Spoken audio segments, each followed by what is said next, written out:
Parshat Tzeitzei begins with a very peculiar set of laws.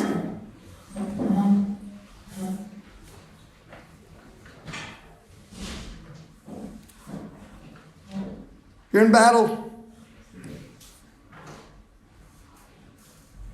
Our enemies use all sorts of tactics to try to win, especially because they understood where our strength lies.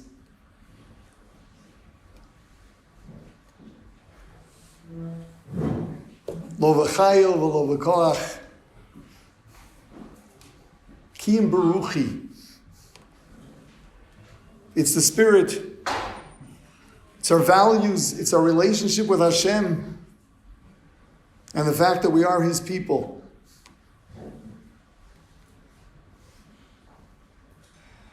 That's how we survived. That's how we prevailed. And our enemies always knew that.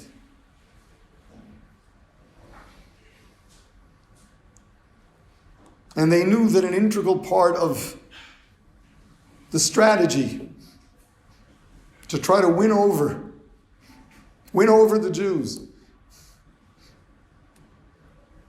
would have to be a spiritual attack. Bring them down. So when Jews went to battle, their enemies would use the Tzeitzei against the Jews. They'd send women out there to tempt them.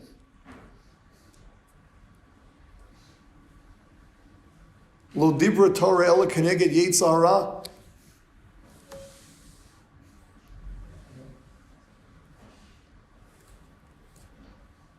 The Torah here is speaking to the Tzeitzei. And the Torah here actually permits taking these women. Reb Chaim Shmulevitz Zichron Livracha used to say,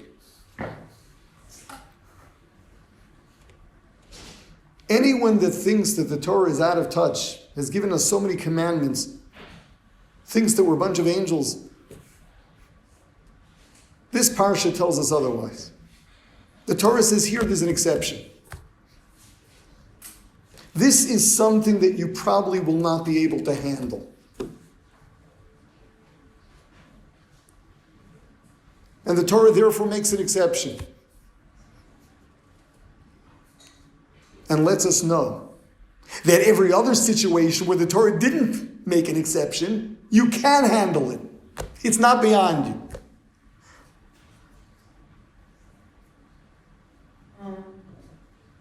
But all right, it's beyond you, you think you can't. So the Torah makes an exception. But it doesn't end there. Then it goes on to two seemingly unrelated psukim, parshas. One person has two wives. Bigamy was permissible in those days.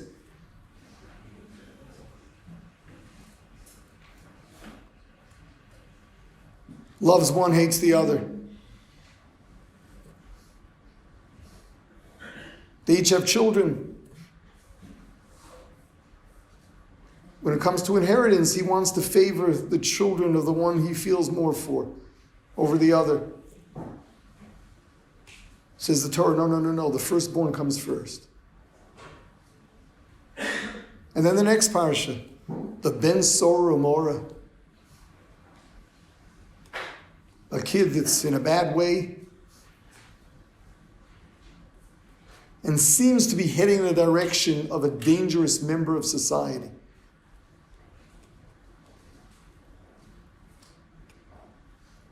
Chazal tell us there never was such a situation. Lo hayav lo nivra. There never was such a thing.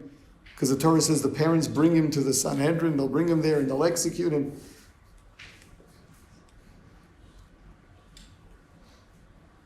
It's a mitzvah that I guess no normal, healthy parent would ever want to carry out. But it's there.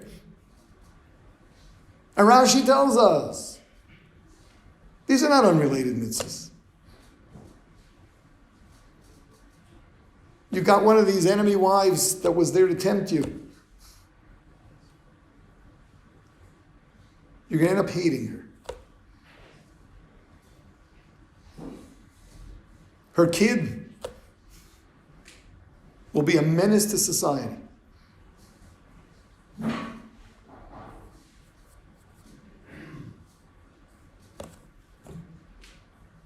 This Yetzer Hara, he destroys. The Yetzer Hara gets people to lose their minds.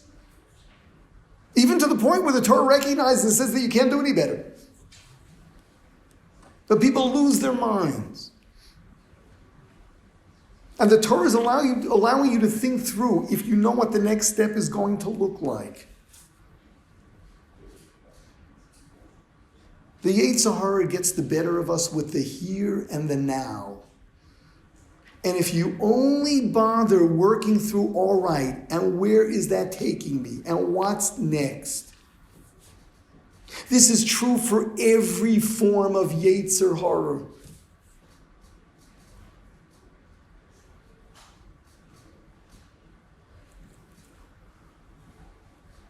Lots of things in life are tempting. Dishonesty in business. Playing around with what is and isn't true, fair. Where's it taking you? Where is it taking you?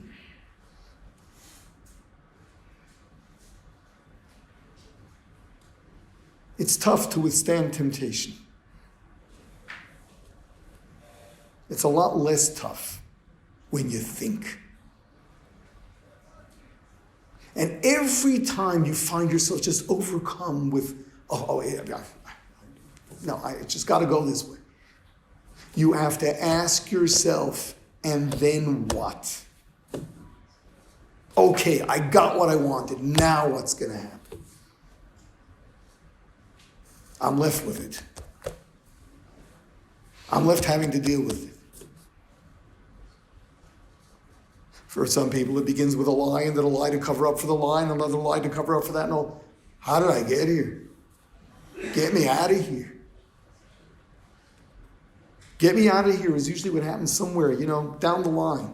You've made a bad decision. You're totally derailed, and you find yourself, how did I get here?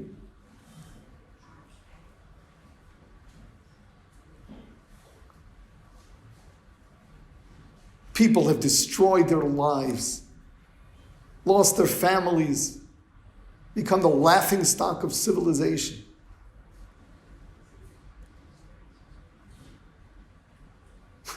What?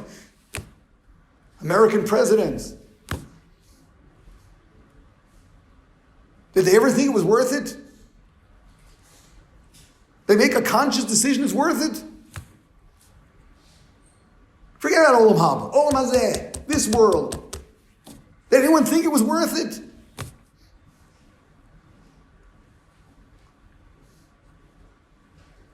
The weapon, the nature of Yetzer Hara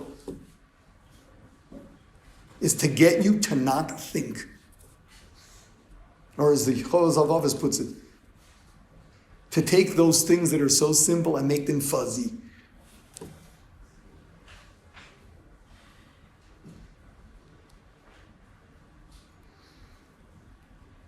So what's the answer? The answer is, Hashem says, Barasali Torah Tavlim. The antidote is Torah. Yes, we're cerebral people. Use your brains. Be sane. The world destroys itself simply by being insane. People are crazy. What do they spend their lives doing?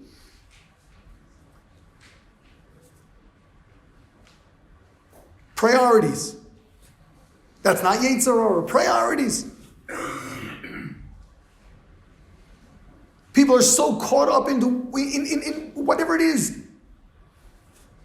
Making money, building their business. Does family mean anything to you?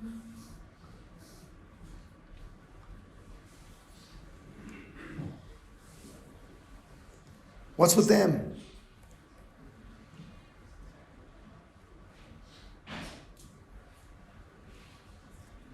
The answer is use your brains. But it's not just cerebral. Because so long as it's a question of fighting off the Yetzer Hara with logic, reason, you're fighting your heart. The heart is without question our number one energy source. Emotion can get people to do so much more than they physically should have been able to.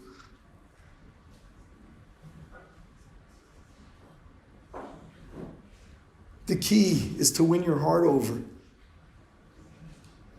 by way of your brain. And that's really what Talmud Torah is all about. It's really understanding things till you feel them. Learning to think in a way that truth just penetrates you in a way that you feel it. You're excited over it. Yeah, it's a war, it's a battle over your heart. The natural state of the heart. Instinct. Versus the voice of sanity. Getting all the way to your lave, to your heart. Till you feel it. Oh, this is so right. That is so silly.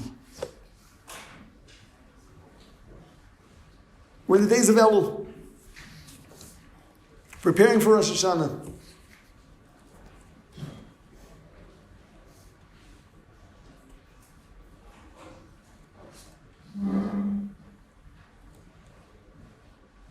The key really is establishing for ourselves the system by which we operate. Far more important than a detail here and a detail there, which can just be distracting, is to really evaluate the way you work. Are you living in the here and the now? Does your heart run the show? Or are you a thinking person? Where your heart follows the brain? Whose side are you on? Sure, the Yetzer Hara promises fun. All fun comes to an end. Have you gotten into the habit of thinking through the next steps? Asking yourself, what's it about? Where am I headed? What do I want to turn into?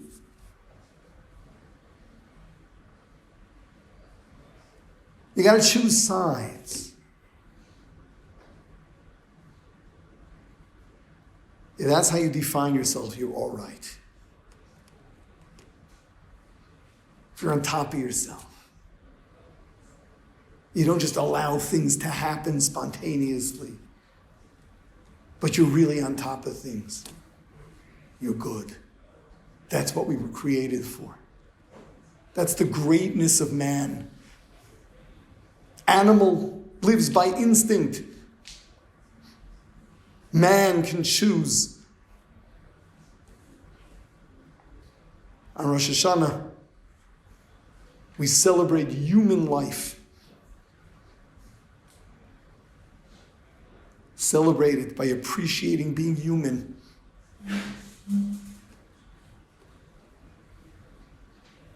Don't opt to be animal.